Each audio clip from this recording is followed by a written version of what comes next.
Assalamualaikum warahmatullahi wabarakatuh. Halo teman-teman, bagaimana kabar kalian? Semoga selalu baik dan selalu sehat ya.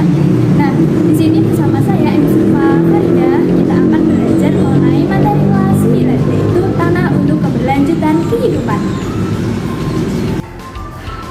Nah teman-teman, perlu kita ketahui bahwa bumi kita itu terdiri atas 70% air atau lautan, serta 30%-nya daratan atau tanah.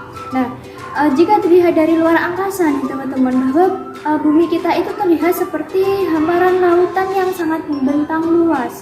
Tetapi di samping itu, bumi kita itu juga terdiri dari 30%-nya itu daratan atau tanah, yang mana meskipun tanah hanya terdiri dari 30% saja, terlihat sempit, terlihat sedikit, tetapi tanah atau daratan itu memiliki peran yang sangat penting bagi kehidupan yang berkelanjutan untuk makhluk hidup di bumi. Nah, tanah itu adalah bagian kerak bumi yang tersusun dari mineral dan bahan organik. Tanah juga sebagai sumber nutrisi serta air untuk pohon maupun tumbuhan teman-teman. Itu artinya tanah memiliki peran yang sangat penting untuk kehidupan tumbuhan atau pohon. Nah, kenapa kok tanah itu menjadi penting untuk kehidupan tumbuhan? Karena seperti ini. Jadi tumbuhan atau pohon itu kan tidak bisa berpindah tempat, tidak mampu berpindah-pindah. Nah, oleh karena itu tanah harus mampu menyediakan dan harus memiliki segala keperluan yang diperlukan oleh tumbuhan tersebut. Jadi tumbuhan tersebut dapat terus berkembang biak, dapat terus tumbuh seperti pohon, mampu memiliki buah yang dapat kita nikmati, mampu memiliki bunga yang dapat kita lihat yang Ayat Al-Quran terbukti mampu pengaruhi pertumbuhan tanaman. Buku sains dalam Al-Quran yang ditulis Nadia Thayyarah menjelaskan mengenai fakta menakjubkan ini. Seorang profesor dan peneliti hortikultura dari Universitas Ummul Qura Mekah memiliki sejumlah hasil karya penelitian teoritis maupun praktis di bidang fisiologi tumbuhan. Ia sangat terkenal luas di seantero Timur Tengah, bahkan dunia internasional. Ia juga dikenal dengan sejumlah penemuannya yang spektakuler. Salah satunya mengenai bukti bahwa bacaan ayat Al-Quran mampu mempengaruhi positif terhadap pertumbuhan tanaman. Dalam buku tersebut disebutkan bahwa tumbuhan seperti benda-benda langit dan makhluk-makhluk Allah lainnya yang bisa merasa, mendengar, dan bereaksi positif maupun negatif terhadap pengaruh dan lingkungan di sekitarnya. Peneliti melakukan serangkaian percobaan di laboratorium universitas pada tahun 1997. Dia membuat 4 kotak berbahan plastik yang sama ukurannya, dan masing-masing diisi dengan sejumlah tanah yang ditanami bibit gandum dari jenis tertentu. Bibit tanaman itu kemudian diberi pupuk dan diairi dengan kadar yang sama. Berikutnya, peneliti meminta salah satu mahasiswanya untuk membacakan sejumlah ayat atau surat Al-Quran, yaitu surat Yasin, Al-Fatihah, Al-Ikhlas, dan ayat kursi. Mahasiswa pun membacakan surat tersebut 2 kali seminggu untuk tanaman yang ada di kotak pertama. Seorang mahasiswa lain yang ditugaskan membawa setangkai tanaman 2 kali seminggu untuk dikoyak-koyak dan dipotong-potong tangkainya sambil diiringi kata-kata sumpah serapah yang tak patut diucapkan. Satu mahasiswa lagi mendapatkan tugas memukul-mukul tanaman yang ada di kotak ketiga, lalu membakar dan mencacah daun-daunnya sampai lumat. Itulah 3 sampel tanaman yang diperlakukan secara berbeda. Penelitian tersebut melaporkan hasil temuannya bahwa bibit tanaman di kotak pertama yang dibacakan Al-Quran tumbuh dan berbuah 44% lebih baik daripada tanaman yang dibiarkan tumbuh alami dan teratur di kotak keempat.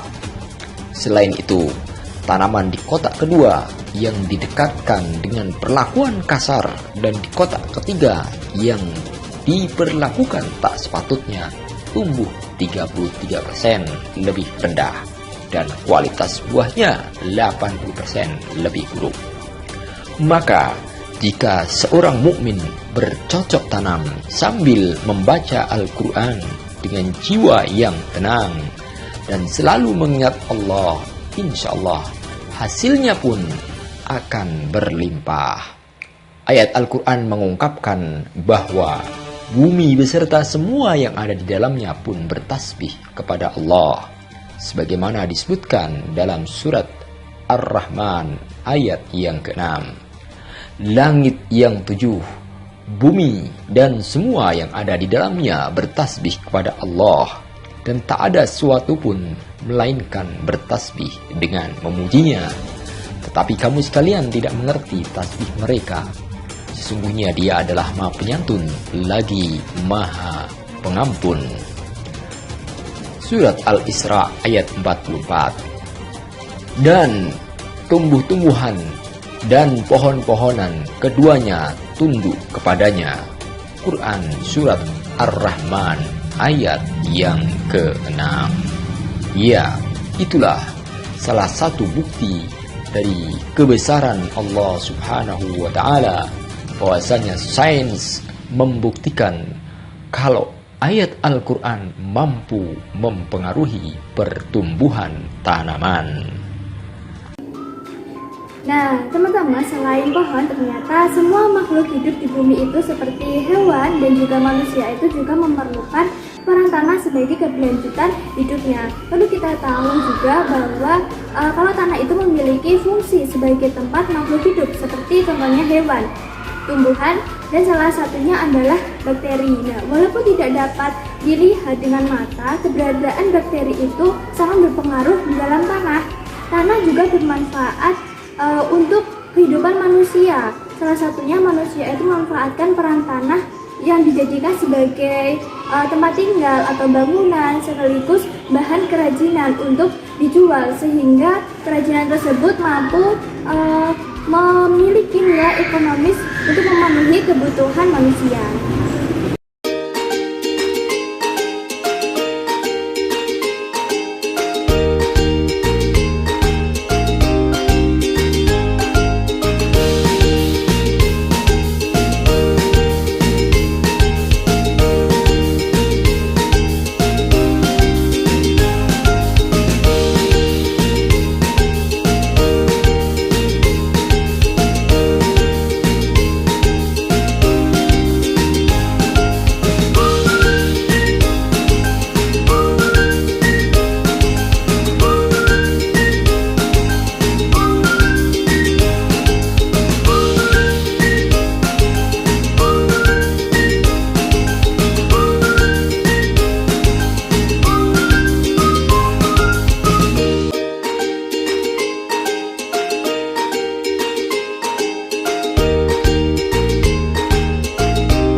Ya, baiklah teman-teman, jadi tanah itu merupakan tempat tumbuhnya makhluk hidup, dan tanah terdiri atas beberapa bahan padatan, bahan organik, air, serta udara.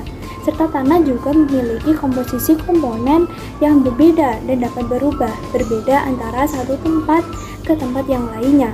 Dan perlu kita tahu bahwa tanah itu menjadi media hidup untuk makhluk hidup, contohnya seperti manusia.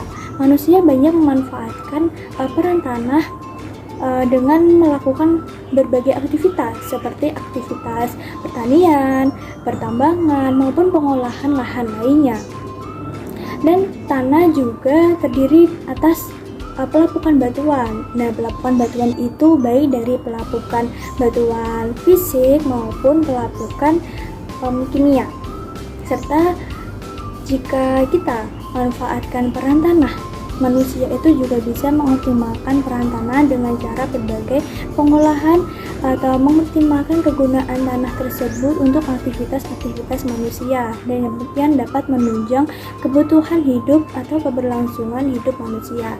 Tetapi di samping itu, jika manusia terlalu banyak atau terlalu berlebihan memanfaatkan atau terlalu tidak mengoptimalkan peran tanah secara tidak seimbang, secara berlebihan, itu akan mempengaruhi kualitas di dalam tanah, akan mempengaruhi unsur hara tanah, akan mempengaruhi nutrisi tanah, sehingga tanah akan mengalami kerusakan maupun ketidakseimbangan. Jadi kita sebaiknya jika melakukan pemanfaatan atau pengolahan tanah itu secara tidak berlebihan, secara optimal saja. Jangan terlalu berlebihan karena tidak baik sesuatu yang berlebihan. 16 tahun lalu, sebuah desa kecil di Sidoarjo digemparkan oleh lumpur panas yang menyembur dari tanah. Tidak disangka bahwa lumpur ini akan menenggelamkan desa-desa, menghancurkan bangunan publik, dan membuat puluhan ribu warga kehilangan rumahnya. Ya, apalagi kalau bukan lumpur lapindo. Sudah hampir 2 dekade berlalu. Berbagai ahli datang dari penjuru dunia untuk melihatnya. Tapi masih banyak pertanyaan yang belum terjawab. Baru-baru ini, publik malah dihebohkan oleh penemuan harta karun langka di dalam lumpur. Elemen logam tanah jarang yang mempunyai segudang manfaat dan katanya lebih mahal dari emas. Kenapa lumpur lapindo bisa terjadi? Dan bagaimana perkembangannya selama ini?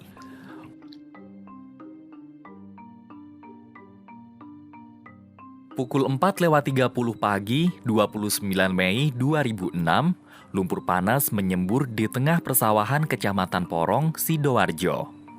Semburan berasal dari sumur Banjar Panji 1, lokasi pengeboran gas lapindo Brantas Incorporated. Penyebabnya masih diperdebatkan. Dan ada 2 teori yang muncul. Efek dari gempa Yogyakarta 2 hari sebelumnya atau kesalahan prosedur pengeboran. Lapindo Brantas Incorporated atau LBI adalah perusahaan yang bergerak di industri minyak bumi dan gas. Saat itu, mereka tengah melakukan pengeboran sumur untuk eksplorasi gas. Kilas balik ke 11 hari sebelum bencana, perusahaan sudah diperingatkan untuk memasang pipa selubung pelindung dinding lubang bor sebelum kedalaman 2.804 dan mencapai formasi Kujung. Tapi menurut Wakil Presiden Humas LBI, sudah disetujui bahwa pipa selubung akan dipasang sekitar 5 meter dalam formasi Kujung. Karena pemasangan 15 meter di atas lapisan ini berpotensi menimbulkan masalah. Pengeboran pun dilanjutkan melewati 2.600 meter. Tapi sudah semakin dalam, formasi Kujung belum juga ditemukan. Mencapai kedalaman 2.834 meter, letusan uap air dan gas mulai terlihat 200 meter dari titik pengeboran. Dugaannya adalah karena terjadi percampuran lumpur, air, dan gas dari lapisan-lapisan tanah akibat retakan lubang. Tekanan yang terlalu tinggi pun mendorong naik campuran material tadi. Semburan lumpur lalu menjalar ke perumahan warga. Gas yang keluar dikabarkan mengandung hidrogen sulfida dan meracuni 2 penduduk sekitar. LBI awalnya mencoba menghentikan kebocoran dengan menuangkan lumpur berat ke sumur. Tapi material panas tetap meluas ke area sekitar. Kemudian perusahaan membangun tanggul penahan. Namun lumpur terlanjur menenggelamkan 750 rumah dan menutup 2 jalur kereta api. Saat itu volume semburan harian mencapai 5.000 meter kubik atau setara 2 kolam renang olimpiade sehingga mampu merendam 90 hektar lahan dalam 21 hari. Tanggul pun berkali-kali jebol karena kesulitan menahan lumpur. Presiden Susilo Bambang Yudhoyono lalu menyusun strategi penanggulangan melalui penerbitan Kepres di 2006 dan Perpres di 2007. Dibentuklah Badan Penanggulangan Lumpur Sidoarjo untuk menangani luapan lumpur serta masalah infrastruktur dan sosial di sekitarnya. Tapi hasilnya tidak maksimal karena semburan lumpur harian terus meningkat hingga 100.000 meter kubik di 2008 atau dapat mengisi 40 kolam renang Olimpiade. Bahkan, lumpur sampai menjalar ke Jalan Raya Porong di 2010. Karenanya, LBI dan pemerintah juga harus mengganti rugi pada korban, dan jumlahnya tidak sedikit. Menurut Dadang Rukmana, Direktur Perkotaan Kementerian PU, pihak Lapindo akan membayarkan ganti rugi dengan cara membeli lahan yang terdampak dengan total 3,8 triliun rupiah.